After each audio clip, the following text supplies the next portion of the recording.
ஆதி என்னும் பராபரையே, அன்பான மனோன்மணியே, சோதி என்னும் பஞ்சாகத்தாலே, சொற்பெரிய கரிமுகனே, தீர்த்து நீக்கும் கந்தவளே, திருத்துகின்ற குருநாதர்களே, 18 சித்தர்களே, பண்பான பரமசிவமே, ஓதியே ஜோதிடங்கள் உரைப்பதற்கு நாரவிந்து வடிவாக நல்ல துணை ஆவீரே.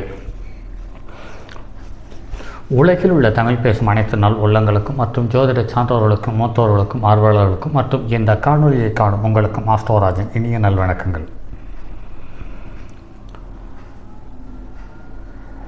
ஜோதிடம், ஆன்மீகம், வாழ்வியல், மருத்துவம் என்ற 4 தலைப்புகளில் தொடர் காணொளிகளாக கொடுத்து வருகிறோம். அந்த வகையில் இன்று ஜோதிடம் என்ற தலைப்பில் மற்றும் ஒரு காணொளி. ஒவ்வொரு ஸ்தானத்திலும் ஒவ்வொரு கிரகங்கள் இருந்தால் என்ன பலன் என்று நிறைய தகவல்கள் இருக்கிறது. அதில் ஒரு தகவல், காலபுருஷனுக்கு 5ஆம் இடம் என்று சொல்லக்கூடிய சிம்மத்துக்குரிய சூரியன் லக்னத்துக்கு 5ஆம் இடத்தில் நின்றால் என்ன பலன்களை தருவார், எந்த மாதிரி பலன்கள் இவர்களுக்கு உசிதமானது என்பது சார்ந்த தகவலை இந்த காணொளி உங்களுக்கு தர காத்திருக்கிறது. வாருங்கள் காணொளிக்குள் செல்வோம். 5ஆம் பாவகத்தில் சூரியன் என்று பார்க்கும் பொழுது பிறகு ரிஷி 8 சூத்திரங்களை கூறியுள்ளார். ஜாதகர் வறியவர், பருத்த உடலுடையவர். அவரது 7ஆம் வயதில் ஜாதகரின் தந்தை மரணத்தையோ கடுமையான தோஷத்தையோ அல்லது நோயையோ அல்லது பொருள் இழப்பையோ சந்தித்திருப்பார். அறிவாளி, குறைவான குழந்தைகள் உள்ளவர். சூரியன் வலுவடைந்து நல்ல இடங்களில் அமர்ந்தால் குழந்தைகள் நீண்ட நாள் வாழ்வார். ஆனால் ராகு கேதுகளோடு சூரியன் இணைந்தால் சர்ப்பதோஷத்தினால் குழந்தைகளை இழப்பார் அல்லது குழந்தைகளுக்காக அதிக சிரமப்படுவார். சூரியன் செவ்வாய் சேர்க்கை, எதிரிகள் கையில் குழந்தைகள் அகப்படும். ஆனால் சுபர் பார்வை இருந்தால் அவ்வாறு நடைபெறாது. சூரியன் 5ஆம் இடத்தில் உரிய கிரகத்தினுடைய வழிபாட்டை தருவார். வலுவான சூரியன் குழந்தைகள் வாழ்வை வளமாக்குவார். புத்தி கூர்மை உண்டு, சிவபக்தியும் அதிகம் உண்டு. 5ஆம் இடம் 9ஆம் இடமான பாக்கியஸ்தானத்திற்கு 9ஆம் இடம். எனவே இதுவும் ஒரு பாக்கியஸ்தானமே. சூரியன் அசுபர், எனவே அவர் அமர்வது சுபமல்லை என்கிறார் பிருகு மகரிஷி. முதல் குழந்தை பிறப்பதில் பிரச்சனைகள் அல்லது குழந்தைகளே இருக்காது. செல்வ இழப்பு உள்ளவர், அதிக அலைச்சல் உள்ளவர், குறைவான ஆயுள் உள்ளவர், அல்சர் போன்ற வயிற்று வலி நோய்கள் சம்பந்தப்பட்டது இருக்கும். புத்திசாலித்தனத்தை விட தீய செயல்களுக்கு அதிகமாக பயன்படுத்தக்கூடிய தன்மை உள்ளவராக இருப்பார். 9ஆம் பாவத்தில் சனி, சந்திரன், செவ்வாய், சூரியன் ஆகிய கிரகங்கள் சேர்ந்து இருக்கு. ஜாதகனுடைய தாய் மாமன் இறப்பார். பூச நட்சத்திரம் 2-3 பாதங்களாக அமைந்தால் அம்மாவின் அம்மாவான பாட்டியும் இறப்பார். அவர் இறப்பு இல்லையில் மாமனுக்கு கண்டம் உண்டாகும். இந்த பலன் 5ஐ கொண்டு மாமனுக்கும் பாட்டிக்கும் பலன் சொல்லப்படுகிறது. ஏனெனில் 5ஆம் இடம் மாமன், 9ஆம் இடம் தாயார் ஸ்தானத்திற்கு, அதாவது 4 மற்றும் 6ஆம் இடமாகிறது. சூரியன் 5ஆம் இடத்தில் நிற்க தந்தை ஈனன் என்று ஒரு விதி உண்டு. ஆனால் தந்தை சுகமும் வீடும் இல்லாதவன். மேற்கண்ட இந்த தீய பலன் சொல்லப்பட்டாலும் அன்றைய நற்கோள்கள் அல்லது அவற்றை பார்க்கக்கூடிய கிரகங்கள் நல்ல கிரகங்களாக இருக்கும் பட்சத்தில் அந்த பலன் அப்படியே அடியோடாக மாறிவிடுகிறது. அதாவது திருப்திகரமாகவும் கௌரவமாகவும் மரியாதைக்கு உட்பட்ட தகவலாகவும் இருப்பதை நடைமுறையில் பார்க்க முடிகிறது. 5இல் சூரியன் ராகு கேதுக்களுடன் இணைந்தால் ஜாதகனுக்கும் புத்திரனுக்கும் பகை உண்டாகும் அல்லது பகை இருக்கும் அல்லது தந்தையும் குழந்தையும் அதிக இடைவெளிக்கு உரிய நிலைமையை சந்தித்து விடுகிறார்கள். 5ஆம் இடத்தில் சூரியன் இருக்கும் பட்சத்தில் நெல் முதலான தானியங்களும் திரவியங்களும் சேதம் உண்டாகிறது. தந்தை மகனுக்கு பகை உண்டாகாவிட்டால் இருவரும் பிரிந்து இருக்கும் நிலையை ஏற்படுத்தி விடுகிறது என்று கூறியுள்ளார்.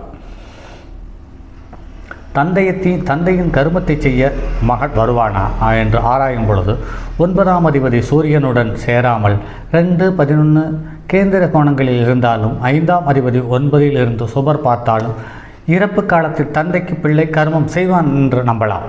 சூரியன், சுக்கிரன், செவ்வாய் ஆகியவற்றில் ஒன்று கடகத்தில் இருப்பின் கடகம் 5ஆம் பாவகமாக அதில் சூரியனும் சந்திரனும் இருப்பது 5ஆம் பாவம் வலுப்பெற்று காலபுருஷனுக்கு 4ஆம் பாவம் வலுப்பெறுவதால் 2ஆம் மனைவியின் மூலம் அதிக பிள்ளை பிறப்பதற்கான வாய்ப்பை தந்துவிடுகிறது என்பது நடைமுறையில் பார்க்க முடிகிறது. சந்திரனுக்கு 7ஆம் இடத்தில் சூரியன் நின்றிருந்தாலும் சனிக்கு 7ஆம் இடத்தில் புதன் நின்றிருந்தாலும் ரிஷபம், கடகம், கன்னி, விருச்சிகம், மகர, மீனம் ஆகிய இரட்டைப்பட்டை இரட்டைப்படை பெண் ராசிகளில் ஒன்றில் சூரியன் நிற்க அந்த சூரியனை செவ்வாய் பார்வையிட்டிருந்தால் இது அழியோக அமைப்பாக கருதப்படுகிறது. இது நடைமுறையில் எண்ணற்ற ஜாதகங்களில் புரிந்து போகிறது. மேற்கண்ட 3 அமைப்புகளும் ஜாதகனுக்கு குழந்தையை உருவாக்கும் திறமை இல்லாமல் மலட்டுத்தன்மையை தந்துவிடுகிறது. மேற்கண்ட 3 பார்வைகளும் 180 பாகையில் சரியாக புரிந்து வர இந்த வாய்ப்பு உண்டு. இதேபோல் மேஷம், மிதுனம், சிம்மம், துலாம், தனுசு, கும்பம் ஆகிய ஒன்றில் அமைந்து இந்த ஒற்றை ராசிகளில் சந்திரன் இருக்க, இதே மாறுபாடான பெண் ராசிகளில் சூரியன் நிற்க, இந்த சூரியனையும் செவ்வாயையும் புதனும் இணைந்து பார்வையிட்டாலும் அல்லது சந்திரன் சனியும் நிற்கின்ற நவாம்ச ராசியே ஜனன லக்கணமாக அமைந்தாலும் ஜாதகன் ஒரு குழந்தையை உருவாக்கும் திறனே இல்லாத மலடாய் போகிறார். சந்திரனும் சூரியனும் சமன் பெற்று பார்த்தால் அன்று பௌர்ணமி ஆகும். அப்படியானால் பௌர்ணமி அன்று பிறந்த குழந்தை மலட்டுத்தன்மை ஏற்படும் என்று பொருளாக எடுத்துக்கொள்ள வேண்டியதில்லை. சூரியனும் சந்திரனும் ஆண் பெண் இரு ராசிகளில் மாறி நின்றிருந்தால் மலட்டுத்தன்மை ஏற்படாது. மாறாக இரண்டும் பெண் ராசி அல்லது ஆண் ராசியாக இடம்பெற்றிருக்கும் பட்சத்தில் சமமான பாகையில் இருவரின் கதிர்களும் சந்திக்கும் பொழுது ஜாதகனுக்கு மலட்டுத்தன்மை ஏற்பட்டு விடுகிறது. புதனும் சனியும் அளிக்கிரகங்கள். புதனுக்கு பெண் தன்மையும் சனிக்கு ஆண் தன்மையும் அதிகம் உண்டு. இந்த இரண்டும் பிற கோள்களின் தொடர்பு ஏற்படும் பொழுது அழித்தன்மை, அதாவது கேதுவனுடைய தொடர்பு என்பது ஏற்படும் பொழுது சுலபமாக அழித்தன்மைக்கு சென்று விடுகிறார்கள். அழிக்கு பிள்ளை பெறும் சக்தி இருப்பதில்லை. அவற்றின் விந்துவின் உயிரணு குறைவாக இருப்பதற்கு அது காரணம். மேற்கண்ட பொது பலனை லக்னாதிபதி, ராசி அதிபதி, குரு பார்வை ஆகியவை ஆராய்ந்து பார்த்து பலன் சொல்ல வேண்டும். இல்லை என்றால் அழித்தன்மையை என்பது பொய்யான தகவலாக மாறிவிடும் என்பதில் கூடுதல் எச்சரிக்கை வேண்டும். சூரியன் 5ஆம் அதிபதியின் பாகையையும் சூரியன் என்ற பாகையையும் கூட்டி வரும் பாகைக்குரிய ராசியில் குரு வரும் காலம் திறமையான, பலசாலியான, நல்ல அழகான குழந்தை பிறக்கும். சூரியனிலிருந்து 1, 4, 7, 10 ஆகிய கேந்திரங்களில் சந்திரன் என்றால் தந்தையை விட குறைந்த எண்ணிக்கையை உடைய குழந்தை பிறக்கும்.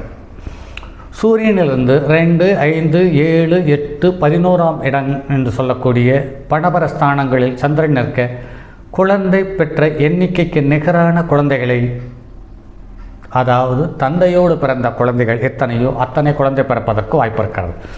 சூரியனிலிருந்து 5, 7, 9, 12 ஆகிய இடங்களில் சந்திரன் நிற்க அதில் நட்பு, ஆட்சி, உச்சமாக சந்திரன் பலமாக அமைய குரு சந்திரனை பார்வையிட்டால் அந்த ஜாதகர் அவனுடைய தந்தையை காட்டிலும் அதிக செல்வ வளம் கொண்டவனாக வாழ திகழ்கிறார். இதே அமைப்பில் உள்ள சந்திரனை சுக்கிரன் பார்வையிட்டால் மிகுந்த சுகபோகங்களை அனுபவிக்கும் தன்மையோடு குழந்தை பிறக்கிறது. 5ஆம் அதிபதியும் சூரியனும் இணைந்தால் ஜாதகருக்கு அதிகமான குழந்தைகள் உண்டு. 5ஆம் அதிபதியுடன் ராகு, கேது, சூரியனுடன் சேர்ந்து இணைந்திருந்தால் ஜாதகருக்கு பிறக்கும் பிள்ளை மிருக குணம் பெற்ற பிள்ளையாக இருப்பதை நடைமுறையில் பார்க்க முடிகிறது.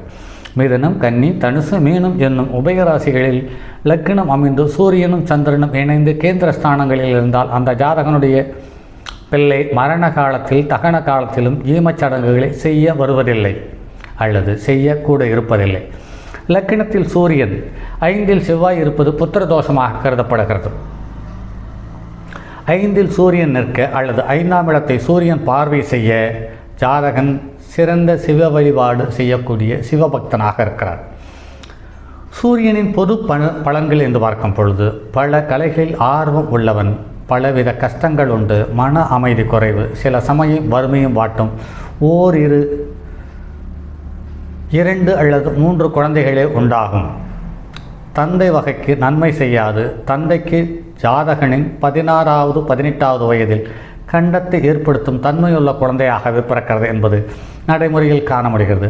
அதே சமயத்தில் குழந்தை அதிகமாக தேச சஞ்சாரமோ பரதேசமோ செல்லுகிறது. அதாவது வெளிநாட்டில் வாழக்கூடிய தன்மை அல்லது வெளியூரில் வாழக்கூடிய தன்மையை பெறுகிறது என்பது நடைமுறையில் காண முடிகிறது. சூரியன் நவாம்சத்தில் சனி வீட்டில் இருந்தாலும் அல்லது 5ஆம் பாவம் நீச்சமடைந்தாலும் சதா அதிக கிளேசமும் பண கஷ்டமும் பாவச் செயலும் செய்யக்கூடிய தன்மை உருவாகிவிடுகிறது. 5, 7 மற்றும் 29 வயதுகளில் நோயினால் கண்டமுண்டாகும். சிலருக்கு மேற்படி வயதுள்ள புத்திரர்களுக்கு நோய்வாய்ப்படுதல், சோகம் உண்டாகும். 5ஆம் அதிபதி கேந்திர ராசியில் இருந்தால் 25 வயதிற்கு மேலும் சிலருக்கு 13 வயதிலிருந்தே யோகங்கள் உருவாகும். மேக உபத்திரமும் மூத்திர சம்பந்தமான நோய் ஏற்படும் 25 முதல் 32 வயதிற்குள் தன் எஜமானனுக்கும் ஆபத்து உண்டாகலாம். பால்ய வயதில் தேசாந்தரத்திலிருந்து மகத்தான பாக்கியம் பெறக்கூடிய தன்மையும் வாய்ப்பும் தேடி வருகிறது. பிதுர் நாசம் நேருகிறது என்பது நடைமுறையில் பார்க்க முடிகிறது. சுவாதி நாளில் சூரியன் அமர்ந்து சனி செவ்வாய் இவர்களுடன் கூடியிருந்தாலும் நீசக்கிரகத்துடன் சேர்க்கை பெற்றிருந்தாலும் அது அதிபாலியத்தில் தந்தைக்கு அதிர்ஷ்டமும் அல்லது தந்தைக்கு பகையும் வந்து சேருகிறது. லக்னம் மேஷம், கடகம், துலாம், மகரம்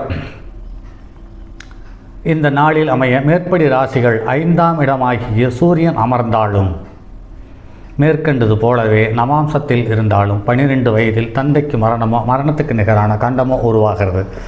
மேற்படி நவாம்சத்தில் ரிஷபம், சிம்மம், விருச்சிகம், கும்பம் ராசிகளில் சூரியன் இருந்தால் 36 வயதில் தந்தைக்கு மரணம் அல்லது மரணத்துக்கு நிகரான கண்டமும், மேற்படி நவாம்சத்தில் மிதுனம், கன்னி, தனுசு, மீனம் ஆகிய உபயராசிகளில் இருக்கும் பட்சத்தில் அந்திம வயது வரை தந்தை கூட இருப்பதையும் நடைமுறையில் பார்க்க முடிகிறது.